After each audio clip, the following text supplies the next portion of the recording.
Good evening. Marijuana is an increasingly hot topic in today's society, and is one that will need to be dealt with in a more serious manner in the coming years. Yet, marijuana continues to be slandered by many political representatives.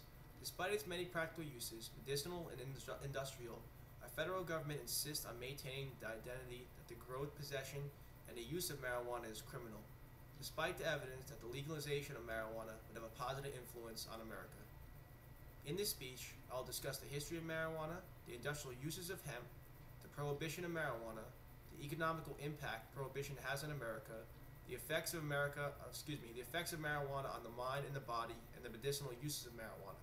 In the end, with proper regulations, America is ready for the legalization of marijuana. To begin with, marijuana, as most people commonly know it, is really a plant called hemp. There are other plants called hemp, but cannabis hemp is the most useful of these plants.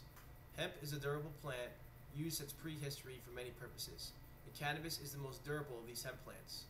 The cannabis plant also produces three very important products that other plants do not: seed, pulp, and medicine.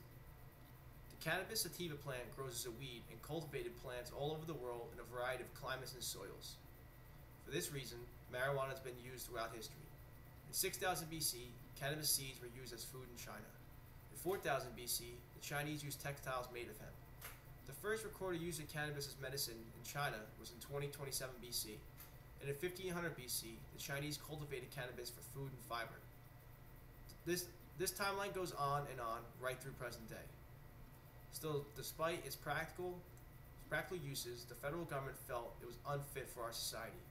Although most states had local laws prohibiting marijuana use and possession, it wasn't until 1937 that the federal government passed the 1937 Marijuana Tax Act. Interestingly, the congressional hearings of marijuana prohibition last all of 2 hours, where usual hearings last for several days. The newly named commissioner of the Federal Bureau of Narcotics had this to say: "Marijuana is an addictive drug, which produces in its users insanity, criminality, and death." That was the commissioner's brilliantly insightful government testimony to support the marijuana prohibition. That ought to convince the jury to make a national decision in less than a few hours. It was no surprise that the bill was passed, but the act did not itself criminalize possession or use of marijuana, but instead levied a tax of approximately $1 on anyone who dealt commercially in marijuana. The penalty provisions for violators of the proper procedures could result in a fine of $2,000 and 5 years imprisonment. The intended result of the 1937 Marijuana Tax Act was to effectively make it too risky for anyone to deal in the substance. However, in the post-World War II era, authorities found it to be a significant increase in narcotic drug abuse, and the public began to be concerned with the spread of narcotic addiction, particularly among young persons. Congressional fury was aroused by the assertion that the use of marijuana inevitably led to the use of these harder drugs, particularly heroin, but no evidence was found of marijuana to be a gateway drug. Still concerned about the usage, increased decision makers began to lump marijuana with other drugs. As a result, in 1951, Congress passed the Boggs Act, which increased penalties for all drug violators. It was at this time, for the first time in federal drug legislation, that the marijuana and narcotic drugs were lumped together legislatively. Since the act provided uniform penalties for narcotic drugs Import and Export Act. States followed the federal lead.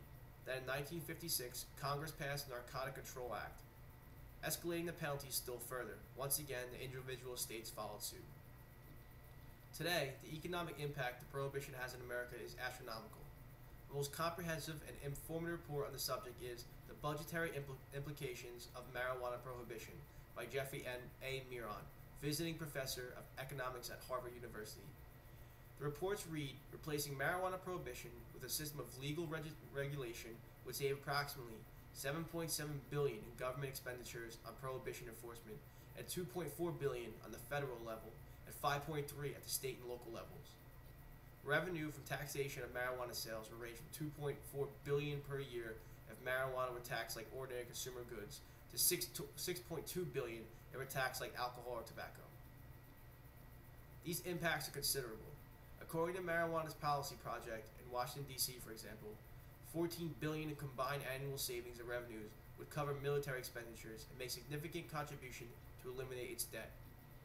In addition, just 1 year savings will cover the full cost of anti-terrorism port security measures required by Maritime Transportation Security Act of 2002. The Coast Guard has estimated these costs covering 3,150 port facilities and 9,200 vessels at $7.3 billion in total. A further study of natural arrest data between 1995 and 2002 shows the enforcement of state and local marijuana laws annually cost U.S. taxpayers an estimated $7.6 billion. Of this total, annual police costs are $3.7 billion, judicial legal costs are $853 million, and correctional costs are $3.1 billion. In both California and New York, state budget costs dedicated to marijuana law enforcement annually total over $1 billion. Yet the current marijuana prohibition fails to produce intended results.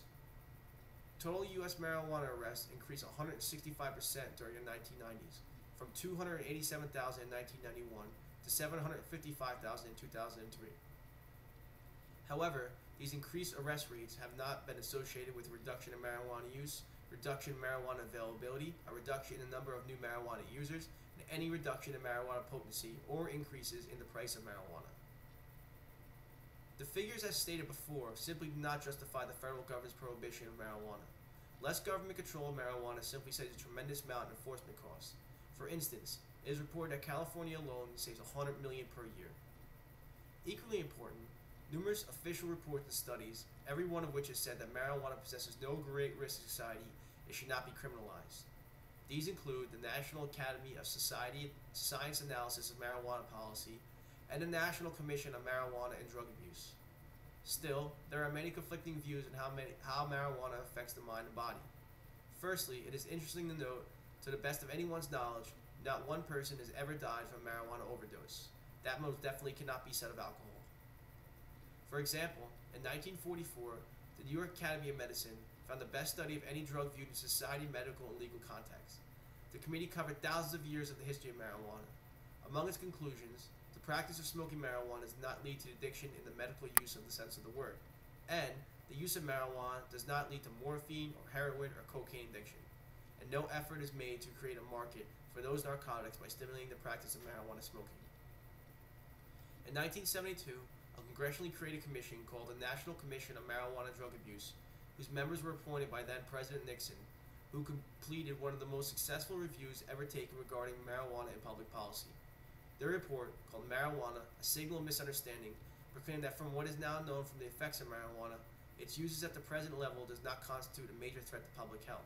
It recommended Congress and state legislatures decriminalize the use, and cause distribution of marijuana for personal use.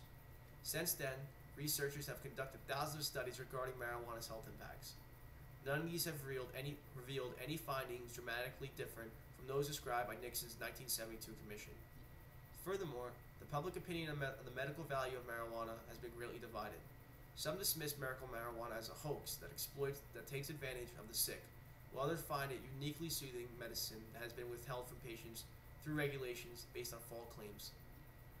Proponents of both views cite scientific evidence to support their views and have expressed those views in recent state elections.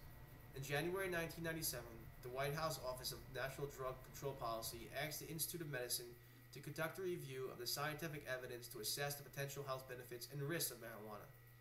After nearly 2 years' review, the investigators confirmed scientific data indicate the potential therapeutic of the cannabis drug for pain relief, causing control of nausea and vomiting, and appetite stimulation. Except for the harms associated with smoking, the adverse effects of marijuana use are within the range tolerated for other medications. However, the authors noted that cannabis inhalation would be advantageous in the treatment of some diseases, and that marijuana's short-term medical benefits outweigh any smoking-related harms for some patients. So many people who are ill must resort to using marijuana for medical purposes. Many of these people have never used marijuana previously, thereby canceling the theory that the use of marijuana for illness is just an excuse to smoke pot. The list of diseases in which cannabis can be used for includes, but is not limited to, multiple sclerosis, cancer treatment, AIDS, glaucoma, depression, epilepsy, migraine headaches, and asthma. There are over 60 chemicals in marijuana which have medical uses. It is relatively easy to extract these chemicals into food or beverages or into some sort of lotion. One chemical in cannabis may be useful to help people who cannot sleep. In addition, marijuana dissolved in rubbing alcohol helps people with the skin disease herpes control their sores. And a salvia like this was one of the most earliest medical uses for cannabis. The leaves were once used in bandages and relaxing herbal tea, which can be made from small cannabis stems. However, as stated before, marijuana is classified by the federal government as a Schedule I drug, a reservation for the most dangerous drugs that have no recognized medical use. Although many states have legalized marijuana possession, use and cultivation is still illegal on the federal level. There have been past attempts to reclassify marijuana, but many have failed. In the final analysis, my thesis is that legislation of marijuana would have a positive influence on America. In this speech, I have tried to show that this is indeed true. The general legislation of marijuana would allow Americans to work with and use hemp to America's great advantage. Namely, billions of dollars would be saved in government expenditures, and in fact, revenue from taxation on the regulated sale of marijuana would be in the billions.